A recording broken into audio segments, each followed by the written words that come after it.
Hello and welcome to this episode of Crate Conversations. I'm lucky to be here today with Officer Berkeley. He is in charge of our community policing here in Brick Township, which handles all of our neighborhood watches as well as our cadet program. And I'm really excited to talk to you about some of the things that you're doing with community policing with regard to neighborhood watch. I've had the opportunity to come to some meetings and I like some of the statistics you're sharing and things that you're doing. So I'd love to hear all about both of those programs. That'd be great. Perfect. Well, first and foremost, thank you for having me on today. So I run the Neighborhood Watch program. We see all the time on social media, people making posts all the time of what's going on. I see an officer on my street. Well, Neighborhood Watch gives you that information. If you don't have a Neighborhood Watch already in your community and you're looking to start one, you can reach out to me either via email or phone number. So what I do is I come to each neighborhood. We pick a designated spot. It's normally churches, firehouses, or here in the AB conference room at police headquarters. Everyone gathers. I'm very flexible with time. Try to make it in the evening hours. So when you come to a meeting, what is there to expect? There is a sign-up sheet. I'm not asking anybody to volunteer their time. That's the big misconception about Neighborhood Watch is that you're out there with the red berets and flashlights in the middle of the night. Like the movie. I'm never going to ask anyone to do that. But what I do is I arm you guys with information, statistics, and education. So when you come to the meeting, I bring the real-time stats for your specific neighborhood. So if you always see a cop car passing down the street, you'll now know why. We inform you on how to keep yourself, your family, and your home safe. If there's any current crime trends in your neighborhood, you're going to be notified of that right away.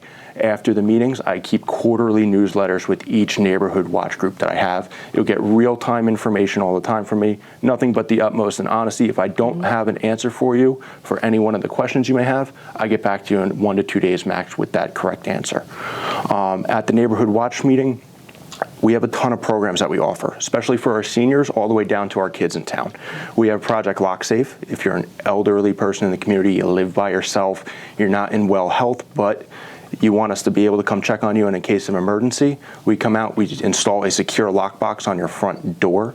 That way, in the event of emergency, we can make entry into your home without having to break a door, go through a window. It expedites the time. It helps us, the fire department, and the EMS in town get to you as fast as possible. Hopefully, we never have to use it, but it is a crucial tool that we do have to save time. We also have our cadet program. If you have any kids in town that are looking to be in law enforcement or really interested about law enforcement, you could sign up and get information for our cadet program there. We have kids ages from 13 all the way up to 18 in our program. We meet once a month. You'll get real-time training with police officers in town. You learn investigative techniques. It's great for a resume if you're looking to go to college for criminal justice or you're just generally want to be more involved in the town. You get to meet every officer. There's ride-along programs with that as well. They're great programs. We also try to preach education mostly at neighborhood watch meetings. And what I mean by education is, unfortunately, in town, county, state, and nationwide, there's an uptick in crime. We know these things. But when you really start looking at it, it's education is lacking on all parties. Transparency is there, but let's be more transparent. I'm finding that 90% of the crimes that we see, those are your car thefts, your petty thefts, and your home burglaries.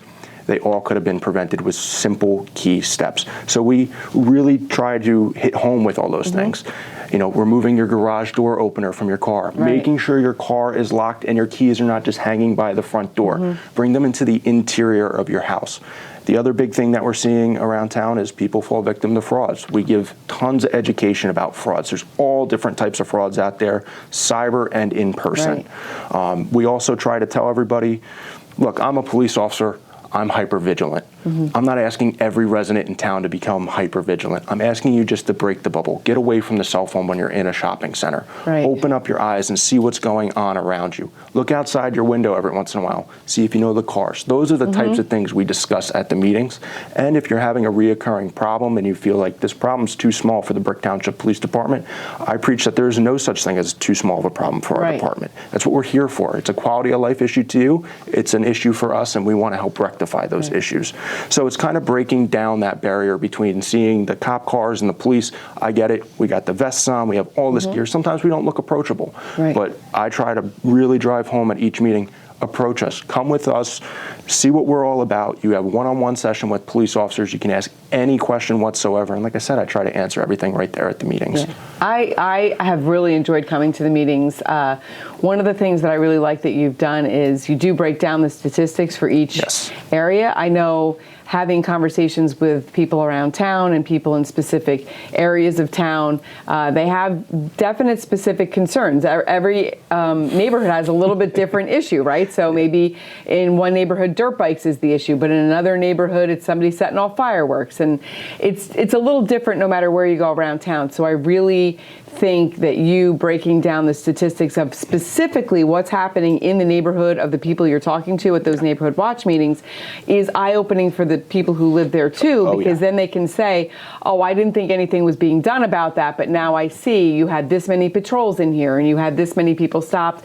how many people had tickets, what the speeding incidents were for the area. I know there's a lot of thought that maybe we're not really taking care of that in town, and that's not the case, because you do go over not only what you're doing, but then you reflect back to the people who are in the meeting and say, what would you like to see in your neighborhood? That's what we want. Right? We want honest feedback. We're also going to start our pilot program coming in August. It's going to start at neighborhood watch meetings. You're going to come in, you're just to scan on your phone. It's going to be a QR code. It's going to be a survey. And it's an honest survey. We as a department in a town are not afraid of honest feedback. Sure. We want to know, are you satisfied? Do you feel safe in your neighborhoods?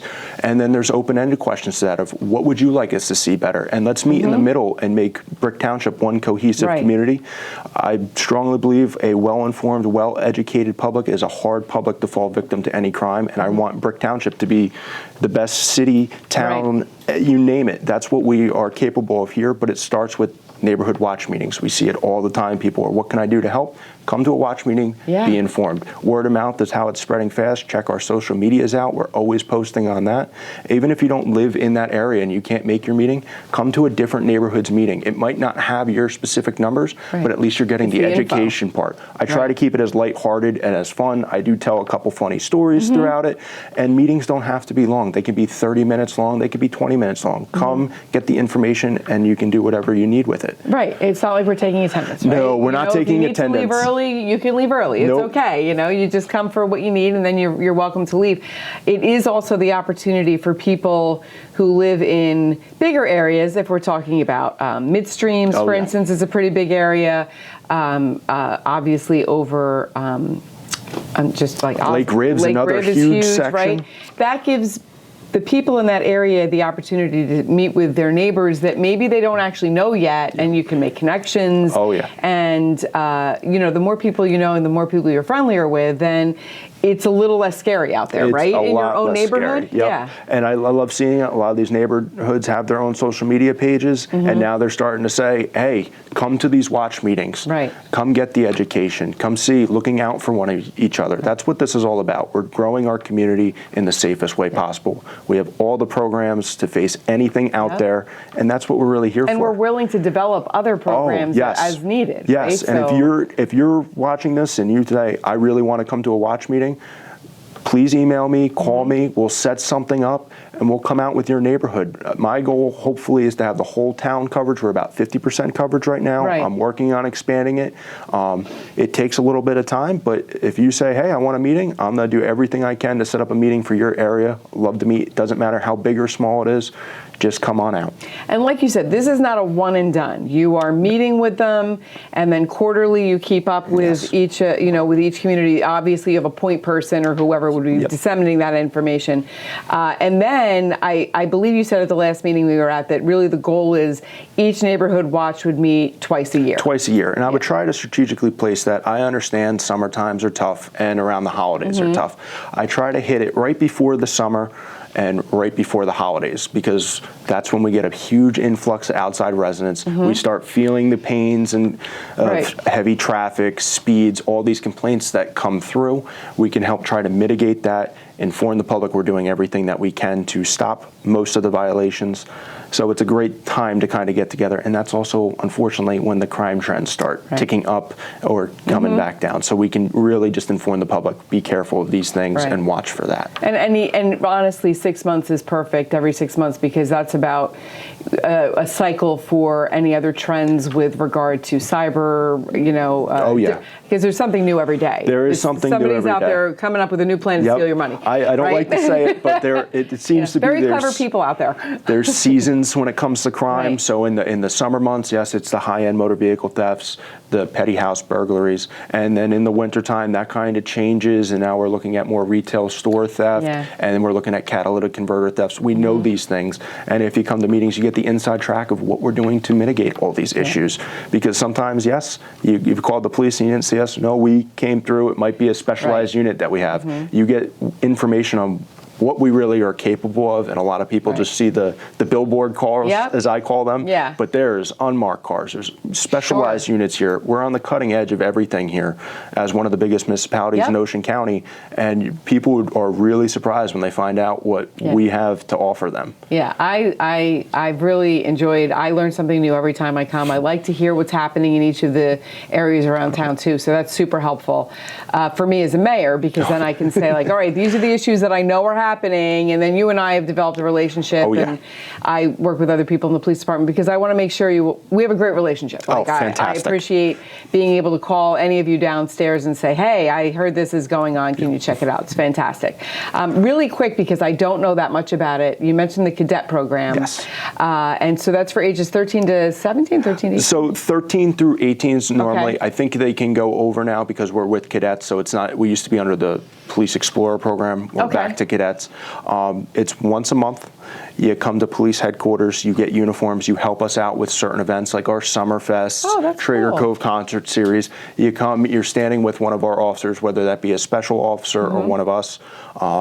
It's also, if you're really trying to get into law enforcement, I'll speak for myself, I've been doing this 10 years. I started off as a police explorer in another municipality, and it gave me a head and shoulders above the rest of my competition because I had a real-time understanding of what this job entails. It's fantastic, and it's great if you need volunteer hours. We're looking for dedicated, self-motivated individuals that really do want to become police officers. If you're looking to go to the new Alps that Ocean County developed, you get a leg up with that as well because you know, you're one of our cadets. And if you wanted to be hired as a police officer, a lot of our police officers here start off as cadets. Through, right? Yep. Now they're specials or full-time officers. It's really nice to see it come full circle. That's awesome. I love that. Yeah. Well, I really appreciate you coming in today and sharing this information. I look forward to, I know we've got some neighborhood watches on the calendar and lots more to come. So I appreciate all of your hard work and the fact, I've seen your binder. You'll see the binder if you come to the neighborhood watch. And I do encourage people to come. It is not what you think it is, and it doesn't take up a lot of time, and twice a year to show up for your neighborhood, for your community, to get some great information is really, it's well worth it. So I thank you for your time today. Thank you so much. Yeah, and I thank everybody for joining us, and we'll see you on the next Crate Conversation. Perfect. And